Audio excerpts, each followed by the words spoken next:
Penyakit atau kelainan pada darah. Penyakit atau kelainan pada darah adalah gangguan yang terjadi pada satu atau beberapa bagian darah yang mempengaruhi jumlah dan fungsinya. Penyakit pada darah ini sendiri bisa bersifat akut atau kronis. 1. Anemia. Anemia adalah penyakit kekurangan darah. Kekurangan eritrosit karena pendarahan atau lambatnya produksi eritrosit. Penyebabnya adalah ketika tubuh kekurangan sel darah merah sehat atau hemoglobin. Akibatnya sel-sel dalam tubuh tidak mendapat cukup oksigen dan tidak berfungsi secara normal. 2.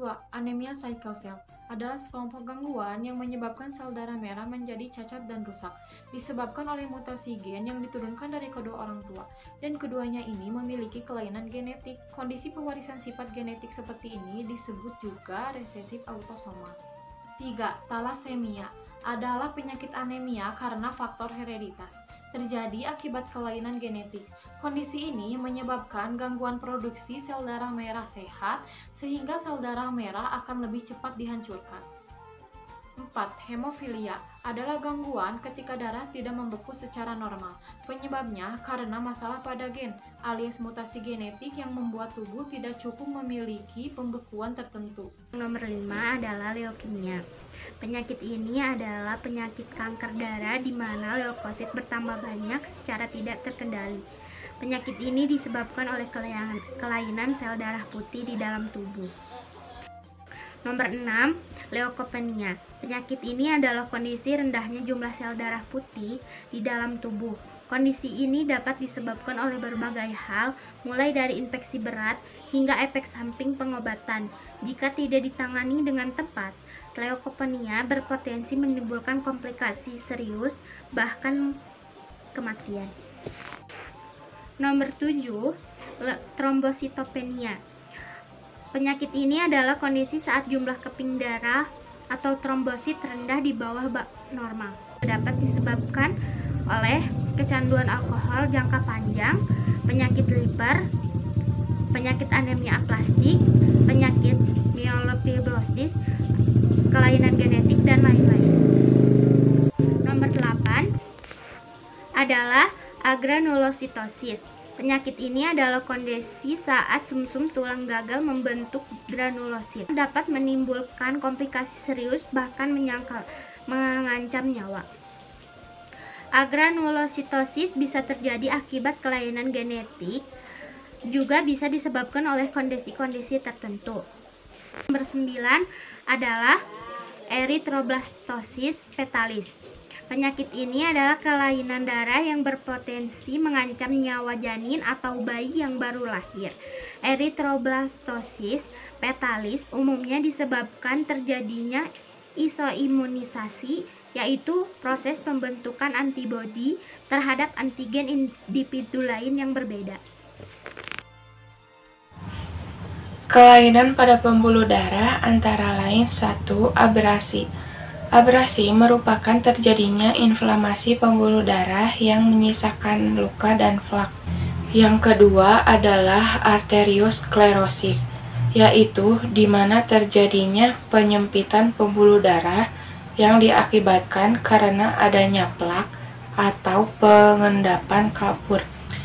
Yang ketiga, arteriosklerosis, yaitu terjadinya penyempitan pembuluh darah yang diakibatkan karena adanya penimbunan lemak yang berlebihan.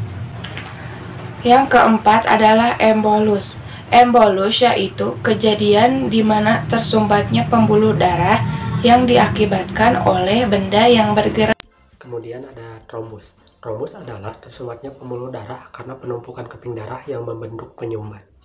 Kemudian ada hemorage. Hemorage adalah pendarahan yang menyebabkan kematian karena tubuh terlalu banyak kekurangan darah. Biasanya hemorage terjadi karena cedera kepala berat. Kemudian selanjutnya ada varises. Varises adalah kondisi di mana pembuluh darah membesar dan timbul. Biasanya varises sering terjadi pada permukaan telapak kaki dan kaki. Varises ini sendiri biasanya jinak, akan tetapi penyebabnya sampai saat ini masih belum diketahui. Dan yang terakhir adalah ambeien. Ambeien adalah salah satu penyakit yang tidak berbahaya, akan tetapi jika didiamkan terlalu lama maka akan berakibat fatal bagi si penderita. Ambeien dapat disebabkan yang pertama karena kurangnya makanan berserat, kemudian kurang minum air putih, dan kemudian duduk terlalu lama. Kelainan pada jantung, diantaranya 1. Gagal jantung. Gagal jantung adalah kondisi kronis di mana jantung tidak dapat memompa darah sebagaimana mestinya. Ini terjadi akibat pecahnya pembuluh kapiler menuju jantung. 2. Angin duduk atau angina pectoris adalah suatu jenis nyeri dada yang disebabkan oleh berkurangnya aliran darah ke jantung akibat pengerasan pembuluh darah arteri akibat penumpukan plak di dinding arteri. 3. Arteri koroner atau jantung koroner adalah kerusakan atau penyakit pada pembuluh darah utama jantung. Penyebab biasanya adalah penumpukan plak. Hal ini menyebabkan arteri koroner menyempit, membatasi aliran darah ke jantung. Hipertensi suatu kondisi ketika tekanan darah terhadap arteri terlalu tinggi, biasanya darah di atas 150/100 dapat menyebabkan pembuluh darah pecah. Hipotensi suatu ketika tekanan darah rendah kurang dari 70/80 dan dapat menyebabkan pingsan atau pusing karena otak tidak menerima darah dalam jumlah yang cukup. Takikardia, denyut jantung yang cepat, bisa disebabkan oleh olahraga, ketakutan, kecemasan, stres, dan lain-lain.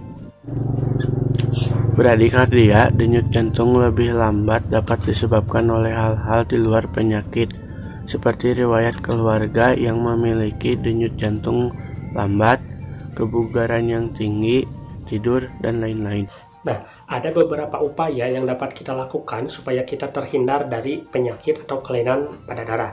Yang pertama adalah dengan mengkonsumsi makanan yang sehat dan kaya akan serat. Kemudian yang kedua, banyak mengkonsumsi air putih. Yang ketiga, menerapkan pola hidup sehat. Yang keempat, menghindari rokok dan alkohol. Dan yang kelima adalah menghindari pergaulan bebas.